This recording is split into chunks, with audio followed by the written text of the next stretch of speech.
अज़ीज़ तलबा अस्सलामुअलैकुम। आज कंप्यूटर साइंस 9th क्लास का पहला ही लेक्चर है जो कि प्रॉब्लम सॉल्विंग चैप्टर से रिलेट करता है। प्रॉब्लम सॉल्विंग बेसिकली है क्या? वैसे तो यकीनी सी बात है, प्रॉब्लम ज़िंदगी में किसी भी किस्म का हो सकता है, लेकिन यहाँ पे हमारे लिए क्या है कि अगर हमें कोई कंप्यूटर रिलेटेड प्रॉब्लम पेश आता है, हमें कोई कंप्यूटर रिलेटेड प्रॉब्लम दिया जाता है कि इसे सॉल्व करें, तो उसे हम किस तरह से सॉल्व करेंगे।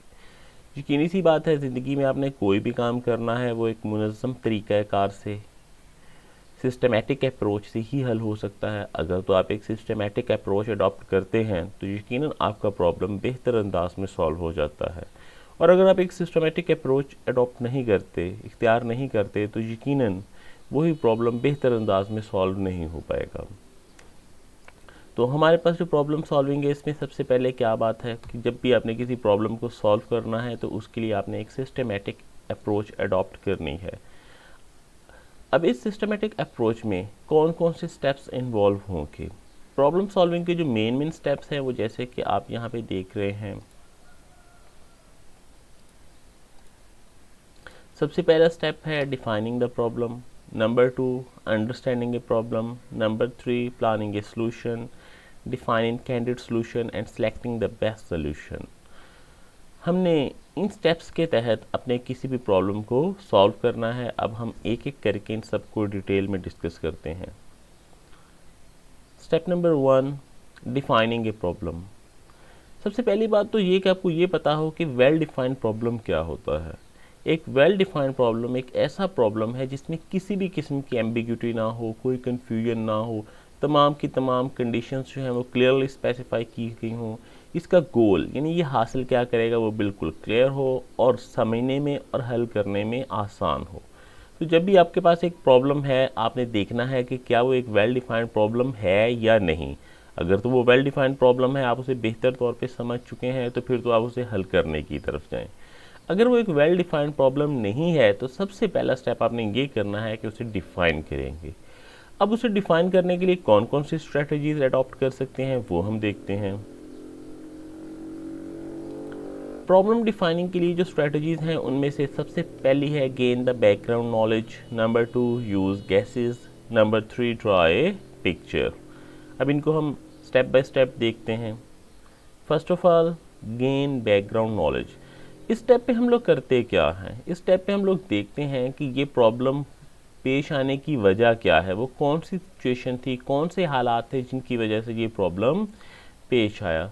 फॉर एग्ज़ाम्पल, हमारे पास एक केस स्टडी है कि हमारे पास एक स्टूडेंट है, वो फेल हो गया। अब यकीनी सी बात है, फेल होने की बहुत सारी वजूहत हो सकती हैं। उसके पास बुक्स नहीं है, स्टेशनरी नहीं है, एग्ज़ाम में वो कंफ्यूज हो गया, पढ़ने में उसका इंटरेस्ट नहीं है। ये भी हो सकता है कि उसकी आई साइड वीक है, वो टीचर को लिखा हुआ बोर्ड पे देख नहीं सकता, समझ नहीं सकता। तो अब हमने करना क्या होता है, बैकग्राउंड नॉलेज में ये देखना है कि उसकी वजूहात क्या हैं। जैसे ये एक छोटा सा केस स्टडी आपको दिखाया कि स्टूडेंट क्यों फेल हुआ, तो उसकी बहुत सारी वजूहात हैं।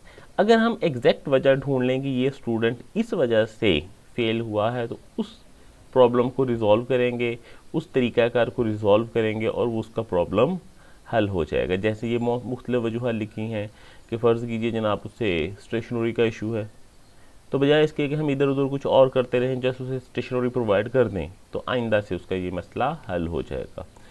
तो बैकग्राउंड नॉलेज में हम क्या करते हैं, हम देखते हैं कि ये जो प्रॉब्लम पेश आया है इसकी वजूहात क्या थी। नंबर 2 है यूज़ गैसेस। समटाइम हमें बैकग्राउंड नॉलेज जो है वो नहीं मिल रहा होता, नहीं समझ आ रही कि ये प्रॉब्लम किस वजह से पेश आया है, तो फिर हम क्या करते हैं, फिर हम गैस करने की कोशिश करते हैं। गैस करते हुए बिल्कुल ही अंदाजे से गैस नहीं कर लेना, फिर भी सोचना होता है कि जैसे ये हमारे पास थे 3, 6, 12, इनको हम देखेंगे कि ये 12 कैसे आया, ये 4, 8 से 16 कैसे बना। तो जब हम गैस कर लेंगे तो फिर हम इस वाले पोर्शन को भी गैस करेंगे कि यहाँ पे 20 जो है वो किस तरह से बन सकेगा। तो इस टेक्निक में हम क्या करेंगे, हम गैस करने की कोशिश करते हैं और आखिरकार हम एक अप्रोप्रिएट गैस, मुनासिब गैस पे पहुंच जाते हैं। जैसे अगेन ये वाली एक एग्जांपल है कि यहाँ पे अगर हम गैस करना चाहें तो किस तरह से करेंगे। फ़र्ज़ कीजिए हम सोच रहे हैं कि जनाब ये जो 9 है ना, किस तरह से आया होगा कि इनको प्लस करने से, लेकिन जब हमने रियलिटी में प्लस करके देखा तो 12 + 12 वो तो 24 बनता है, 9 बन ही नहीं रहा। इसका मतलब है ये तरीका नहीं हो सकता।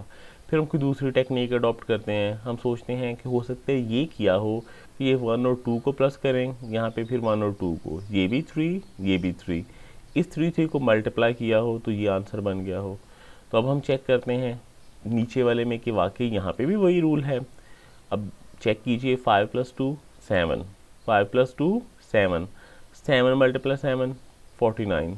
इसका मतलब है कि ये वाला जो गैस हमने किया है कि इस तरह से इन्होंने हल किया होगा, ये दुरुस्त होगा। तो इसी टेक्निक के मुताबिक जब हम इसे हल करना शुरू करेंगे तो हम समझ जाएंगे कि जनाब ये भी 11 बनेगा, ये भी 11 बनेगा, और इनको जब मल्टीप्लाई करेंगे तो यकीनी सी बात है 121 बन जाएगा। इस तरह यहाँ पे हमने लिखा ये 2 = 5। हम गैस करना शुरू करते हैं कि ये यकीनन इन्होंने 2 + 2 किया होगा और उसमें 1 ऐड कर दिया होगा। अब वही टेक्निक यहाँ पे देखें, 3 + 3 6 और 1 7। इसका मतलब है ये तरीका तो नहीं हो सकता। फिर हम दोबारा से सोचते हैं कि क्या किया होगा। फिर हम देखते हैं कि हो सकता है इन्होंने इस नंबर को इसी से मल्टीप्लाई किया हो और फिर +1 किया हो। तो 2 × 2 4 + 1 5। ओके, ये दुरुस्त है। इस तरह अगर 3 का स्क्वायर लेके इसमें +1 करें तो ये भी बनता है, ये भी इसी टेक्निक से बनता है। तो फिर हम गैस कर लेंगे कि यकीनन यहाँ पे भी 26 बनेगा। बाज़ औक़ात गैसेस वाली टेक्निक हमारी कामयाब नहीं हो सकती, तो फिर हम क्या करते हैं, उसकी पिक्चर ड्रॉ करके ट्राई करते हैं, कोशिश करने की, हल करने की। जैसे यहाँ पे ये एक पिक्चर बनाई गई और इस पॉइंट को खाली छोड़ा हुआ है कि यहाँ पे क्या आंसर आएगा। तो हम स्टेप बाय स्टेप इसको सॉल्व करने की कोशिश करेंगे कि ये पहले वाला कैसे बन रहा है। यकीनन 3 हॉर्सेस हैं, इनको 30 किया हुआ तो ये भी 10 होगा, ये भी 10 होगा और ये भी 10, तभी 30 बनेंगे। अब नेक्स्ट लाइन में अगर हम देखें तो ये तो हम पहले से ही गेस कर चुके हैं कि ये 10 है। अब ये कितने बनेंगे, यकीनन 4 4 18 बन जाएगा। अब थर्ड लाइन में देखें, ये तो हम पहले ही गेस कर चुके हैं कि ये है 4 और यकीनी सी बात है ये 2 ही होगा।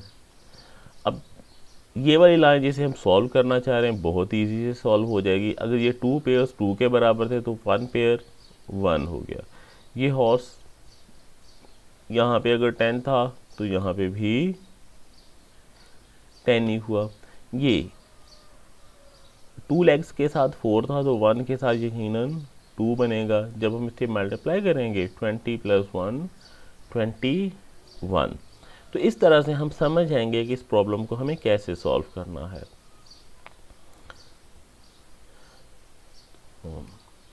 अब इसके बाद डिफाइनिंग ए प्रॉब्लम डिफाइन करने की इम्पोर्टेंस क्या है।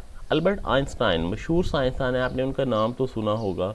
तो उनके एक स्टेटमेंट है कि अगर उन्हें 1 और 1 घंटा दिया जाए और उन्हें बताया जाए कि 1 घंटे में आपका प्लैनेट डिस्ट्रॉय होने जा रहा है, आपने इस 1 घंटे के अंदर अंदर इस प्लैनेट को बचाना है, तो उनका कहना था कि मैं 59 मिनट्स जो हैं वो सिर्फ़ और सिर्फ डिफाइनिंग के प्रॉब्लम पे लगाऊंगा और आखिरी जो 1 मिनट है उसे रिजॉल्व करने के। यानी अगर सही से आपने डिफ़ाइन कर लिया कि प्रॉब्लम है क्या तो उसे रिजॉल्व करना मुश्किल नहीं होगा। हाँ, अगर आप सही से डिफ़ाइन ही नहीं कर पाए तो यकीनी सी बात है वो कभी भी सही से रिजॉल्व नहीं हो पाएगा। अब आप बुक से देखिए कि आपको कहाँ कहाँ से याद करना है। तो बुक से अगर आप देखें तो आप सबसे पहले बुक का पेज नंबर 2 ओपन करें, प्रॉब्लम सॉल्विंग, इसे आप यहाँ से यहाँ तक लर्न कर लेंगे। डिफाइनिंग ए प्रॉब्लम, इसके आप फर्स्ट पैराग्राफ को लर्न कर लेंगे और यहाँ से यहाँ तक बैकग्राउंड नॉलेज, इसे आप याद करना शुरू करेंगे यहाँ तक, शुरू से लेके यहाँ तक। यूज़ गैसेस, ड्रॉ पिक्चर्स, ये कंप्लीट ही आप करेंगे। ये आइंस्टाइन की स्टेटमेंट की प्रॉब्लम सॉल्विंग क्यों ज़रूरी है, इसे भी आप लर्न कर लेंगे। तो आज का हमारे पास लेसन इतना ही है। पेज नंबर 2 बुक का, इसे आप प्रिपेयर करेंगे और तैयार करने के बाद मुझे सेंड कर देंगे। अल्लाह हाफिज़।